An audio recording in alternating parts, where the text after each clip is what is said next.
Le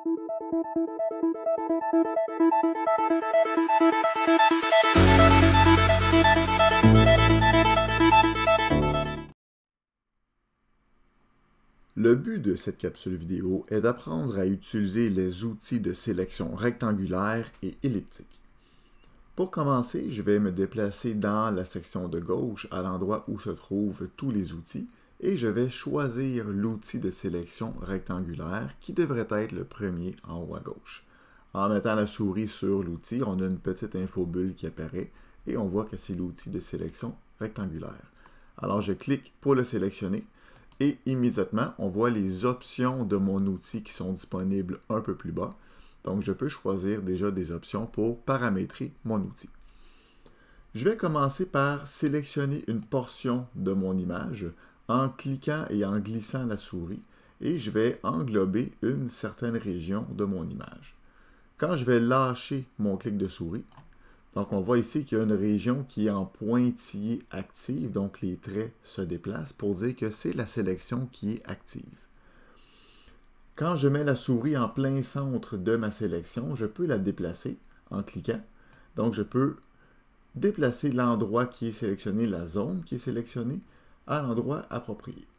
Si par exemple, je voulais englober l'ensemble de la montgolfière, donc je pourrais me déplacer à peu près comme ici.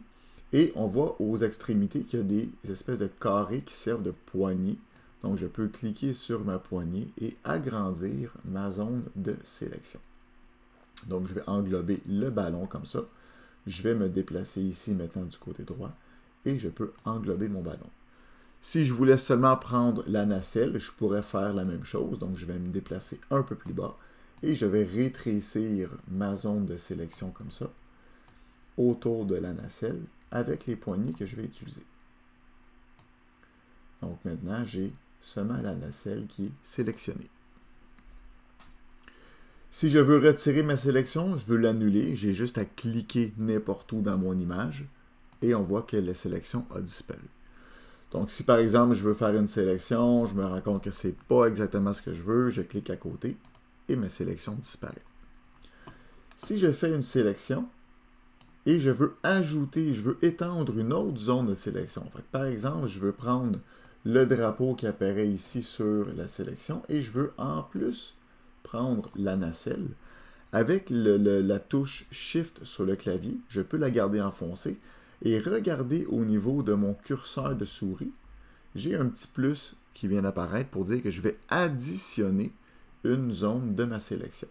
Donc, je vais cliquer à un deuxième endroit et maintenant, on voit que les zones actives au niveau des traits aux alentours sont au nombre de 2. Donc, j'ai 2 zones de sélection que je pourrais utiliser. Évidemment, après ça, je pourrais décider de copier ma sélection, la coller ailleurs dans un autre document. On se sert souvent de la fonction de sélection pour faire des montages photos. Je vais annuler ma sélection et je vais faire seulement une sélection rectangulaire standard. Et on voit ici que je peux y aller soit en format rectangle ou en format carré approximatif. Si je voulais faire une sélection de carré vraiment parfaite, je pourrais utiliser ici l'option fixée au niveau des proportions.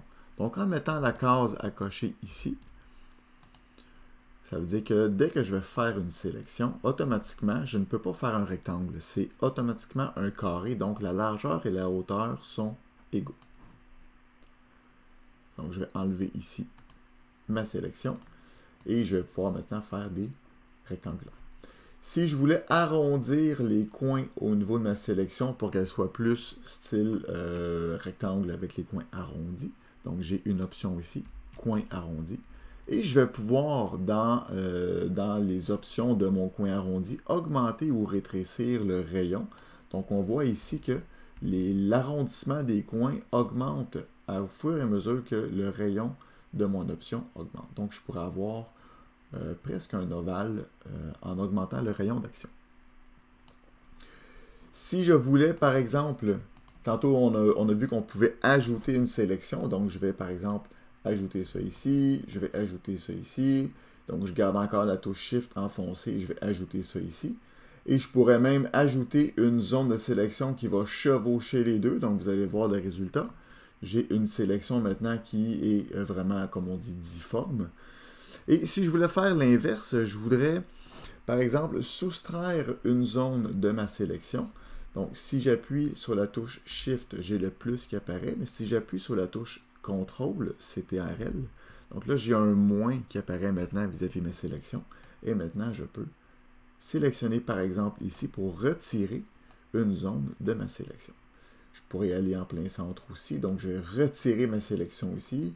Si je voulais retirer le drapeau de ma sélection active, donc maintenant, on voit que c'est vraiment différent. Si je voulais retirer au complet la section du haut, je l'englobe en gardant la touche CTRL enfoncée. Et maintenant, tout ce qui est sélectionné, c'est ce qui est en pointillé ici, carré. Si je voulais faire une sélection elliptique, c'est exactement le même principe. Donc, je vais sélectionner ici mon outil sélection elliptique. Donc, les options, grosso modo, c'est les mêmes. Je vais annuler ma sélection en cliquant ici.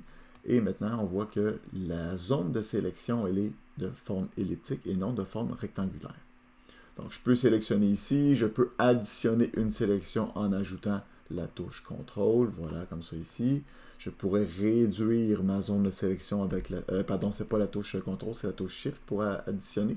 Je vais réduire ma sélection avec la touche CTRL. Donc maintenant, je peux réduire ici une forme de ma sélection. Et au même titre qu'on l'avait avec la sélection rectangulaire, on peut fixer les proportions. Donc avec la case à cocher fixée ici, pour dessiner uniquement des cercles parfaits. Donc je n'ai plus l'option de faire des formes elliptiques, mais seulement des formes circulaires.